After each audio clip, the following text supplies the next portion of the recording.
Are you guys ready to pump it up and air it out?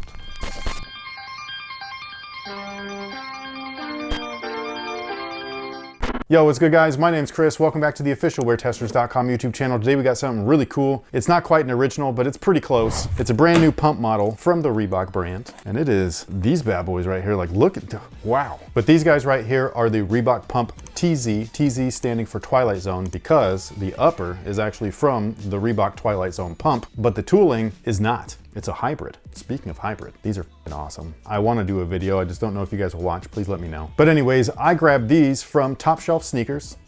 Just kidding. Last time I grabbed something from them, I actually shouted them out wrong. Oops, sorry. It's Top Shelf Kicks, so I got it right this time. Not only are they a really cool consignment style shop, they got all kinds of great stuff over at their location and everything, but they also have an eBay page. They also have a YouTube channel. So if you wanted to check out anything that they do, go check them out. They're great people over there. They support us, we support them. It's fantastic. What do you think about these? I know that these are super high tops, but like, they look like boats. They look just really big. they don't look like they're from the 80s. They're Just awesome, that's all. not great. They look like they're gonna hit your kneecaps. They might hit my kneecaps. I got some short legs. And I look like Hank Hill's dad. That was in my way.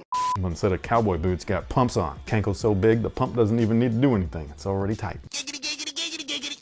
But again, this is the Reebok Pump TZ, semi brand new model, even though it's not. Again, they took the upper from the Twilight Zone pump, but the tooling is actually from those bad boys back there, which actually I don't know if they could see. Can they see the D Browns?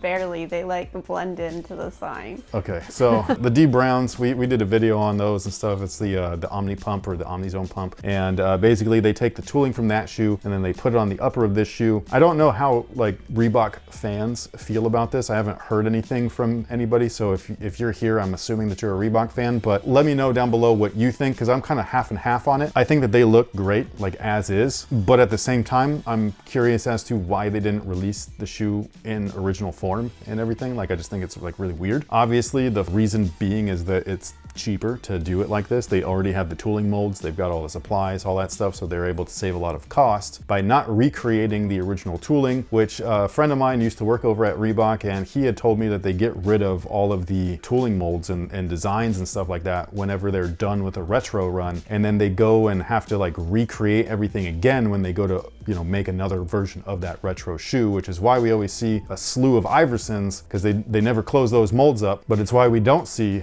you know, all the other stuff, because they don't have the molds anymore. Now, I don't know if that's actually true. It's just what I was told. I do believe him because he's never lied to me before. So, you know, it is what it is. But are we going to see the Twilight Zone pump back in original form with real tooling on it with the ERS system that it's supposed to have? I don't know. I really hope so. But if this is all we get, I'm at least kind of happy with this, because again, they look great. Like, I can't even lie. Like, these look really cool. So again, the outsole is from the D Brown Omni Zone pump. It's got the same exact outsole. I think that it looks really cool. I love the herringbone on there. It looks aggressive. It looks awesome. Also in the bottom there, you can see the little fake hexalite that's back there. That's something that I also really wish that they would just revamp and stuff. It's like, get rid of that cheap and go back and remake real hexalite. That stuff was awesome. It was super comfortable. This die cut plastic is garbage. Like, just get rid of it. Now the midsole feels like polyurethane, so that's what I'm assuming that it is. It's just really dense, it's really hard. It does not feel comfortable underfoot. It feels very firm and stuff like that, so exactly what you would come to expect from an 80s style shoe, at least one with a cup sole. Had these actually had real hexalite in there, I think that they'd be a lot more comfortable, especially in the heel, but they don't, so it is what it is. The insole is really, really cheap. It's this thing right here. This is a really crappy piece of foam, so if you wanted to switch this out for something way more comfortable, Move actually has a great polyurethane based insole for casual use. They call it the All Day. The only problem with that is that it's a lot thicker, not a lot, but it's thicker enough to make a fit difference than the standard insoles that the shoes come with. For some shoes, it might be okay. It might lift your foot up just enough to where it feels really good around your foot, like the fit. But for some shoes, it might make them a little tight. So just, you know, be aware, but that insole is fantastic. I guarantee it.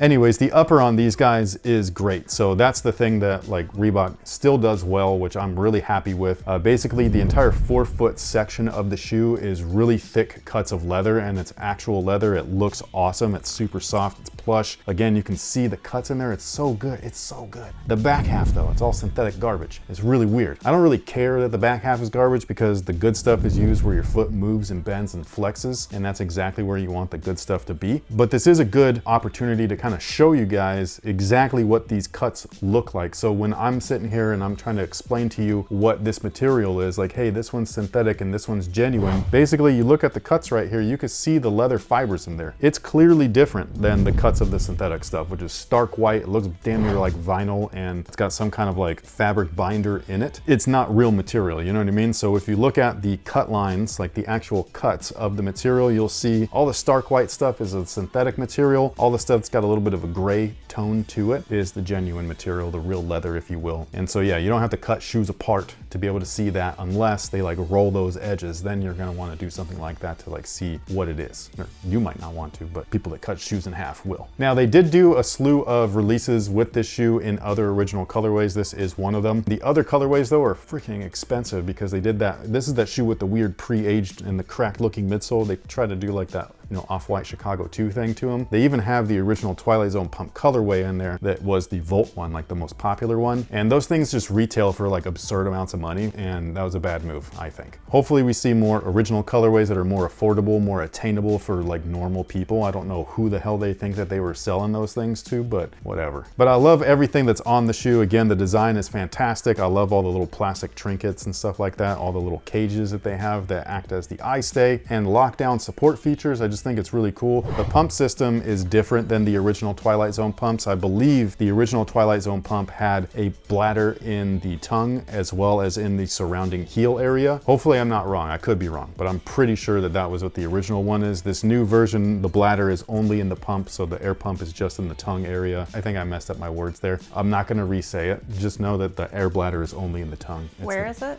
In the tongue. It's not, yeah, I know. Funny. You're saying it's in the tongue. Is that what I said? Not in the back, just in the front area. Where is it? In the tongue? Is there a pump on this shoe? I don't know if there's a pump here. Does it work? Man, the pumps are really hard to get to work nowadays. They do work, it's just that you gotta, there's these two little like air holes. It's in the holes of the P's. And if you don't just have them just right, they're not gonna work. It's very difficult, but you can get it to work. It's just not really worth the time. Now, as far as sizing is concerned, they do fit true to size, so whatever you typically wear, that's exactly what I would go with. The underfoot cushioning is pretty basic. It feels like a lot of your standard Nike or Jordan retros that have the firmer soles, but the way that the entire shoe envelopes your foot with all of its padding and its terry cloth lining, it just feels incredibly comfortable. But sound off below and let us know what you think about these down below in the comment section. Again, shout out to Top Shelf Kicks for helping me out.